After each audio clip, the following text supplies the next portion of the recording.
Hello everyone. Marathi आई या आपल्या YouTube चॅनलवरती आपल्या सर्वांचं स्वागत आहे. मराठी आई या यूट्यूब चॅनलवरती आपण नवीन सिरीज चालू केली आहे, ज्यामध्ये आपण ladies related problem, skin care related problem, त्याचसोबत लेडीज पर्सनल केअर रिलेटेड जे काही छोटे मोठे प्रॉब्लेम्स असतील याची अवेअरनेस म्हणून मी व्हिडिओज पोस्ट करणार आहे. सो गाईज, आजचा विषय असा आहे की वजायनल इन्फेक्शन म्हणजे योनी मार्गामध्ये संक्रमण, इचिंग किंवा खाज सुटणे हे कशामुळे होतं आणि हे होऊ नये यासाठी काय काळजी घेता येईल याविषयीची डिटेल व्हिडिओ मी आज आपल्या यूट्यूब चॅनलवरती घेऊन आली आहे. तर मला तुम्ही सांगा की तुम्ही वजायनल वॉशसाठी म्हणजे योनी मार्ग धुण्यासाठी अशा साबणांचा वापर करता का? तर हे साफ चुकीचं आहे. योनी मार्ग धुण्यासाठी असे व्हीवॉश किंवा काही सोप्स किंवा हार्ड असे शॅम्पू वगैरे वापरणं खरंच खूपच चुकीचं आहे आणि तुम्ही जर हे सगळं करत असाल तर आजच थांबवा. कारण आपल्या योनीचं संरक्षण करण्यासाठी नैसर्गिकरित्या सुरक्षित असे बॅक्टेरिया आपल्या योनीभोवती आधीच कार्यरत असतात आणि तुम्ही असे हार्ड व्हीवॉश किंवा साबण वापरून ते बॅक्टेरिया नाहीसे म्हणजे नष्टच करत असतात. त्यामुळे असे शॅम्पू किंवा वजायनल वॉश वापरू नयेतच. तर मग आता आपली वजायना म्हणजे योनी साफ कशी करायची? तर आपली योनी साफ करण्यासाठी कोमट पाण्याचा वापर करावा आणि आपल्या स्वच्छ हातानेच ही योनी साफ करावी. यासाठी कोणत्याही हार्ड शॅम्पू, साबण किंवा व्हीवॉश किंवा कोणत्याही प्रोडक्ट्सचा वापर करू नये. योनीभोवती असणारे केस हे योनीच्या संरक्षणासाठीच असतात. त्यामुळे हे केस सतत काढत राहू नये किंवा ते काढण्यासाठी रेझर किंवा हार्ड अशा स्ट्रिप्सचाही वापर करू नये. उन्हाळ्याच्या दिवसांमध्ये आपली योनी ही थंड पाण्याने साफ करावी. त्यासाठी कोणत्याही साबणाचा वापर करू नये आणि योनी साफ केल्यानंतर स्वच्छ अशा फडक्याने ती पुसून घ्यावी. अगदी टॉवेलही मऊ मुलायम असेल तर त्याने साफ करावी.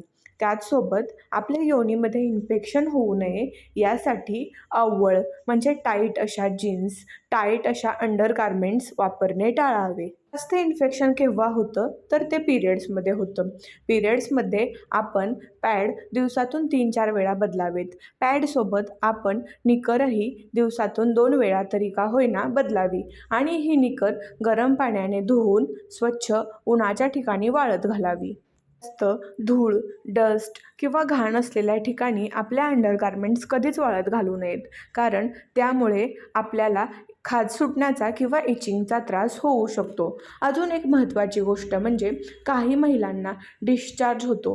पांढऱ्या कलरचं फिकट स्राव अंगावरून जातो, रक्त अंगावरून जातं. अशा वेळेला महिला त्यांचा दुर्गंध टाळण्यासाठी परफ्यूम किंवा आपल्या अंडरगार्मेंट्स धुण्यासाठी काही हार्ड अशा साबणांचा वापर करतात. तर त्याने तो घाणेरडा वास कमी झाला. पण हा घाणेरडा वास का येतोय याची चौकशी करायला नको का?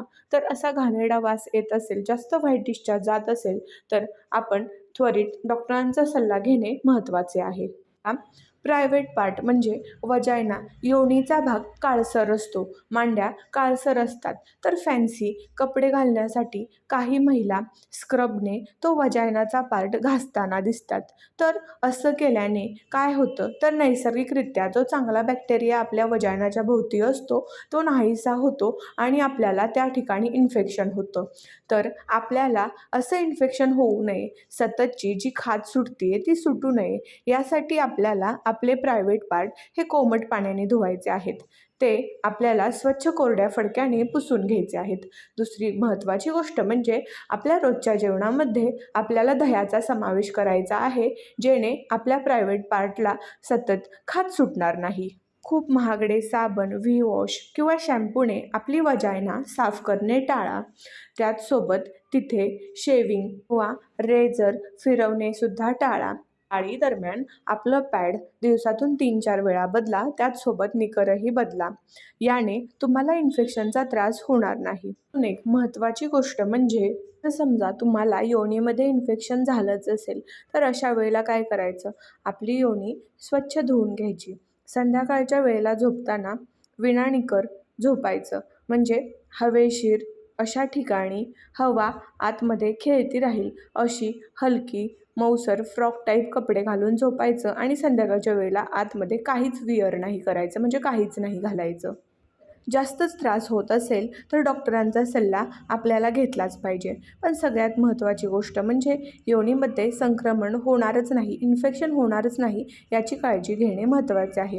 आपल्या आहारामध्ये दह्याचा जर जास्त समावेश केला तर चांगला बॅक्टेरिया आपल्या योनी मार्गावरती तयार व्हायला मदत होते. सो गाईज, आशा करते की ही नवीन व्हिडिओ तुम्हाला नक्कीच आवडली असेल. वजायनल हेल्थ किंवा आपल्या योनिमार्गाची काळजी कशी घ्यायची हे तुम्हाला आजकाल कोणीच सांगत नाही. तुम्हाला हे डिटेलमध्ये सर्च करावं लागतं.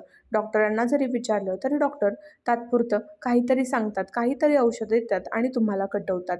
जेवढी ही व्हिडिओ जास्त महिलांपर्यंत पोहोचवता येईल तेवढी पोचवून आपली आई, बहीण, त्याचसोबत मैत्रीण सगळ्यांची काळजी घेणे महत्त्वाचे आहे. थँक्यू.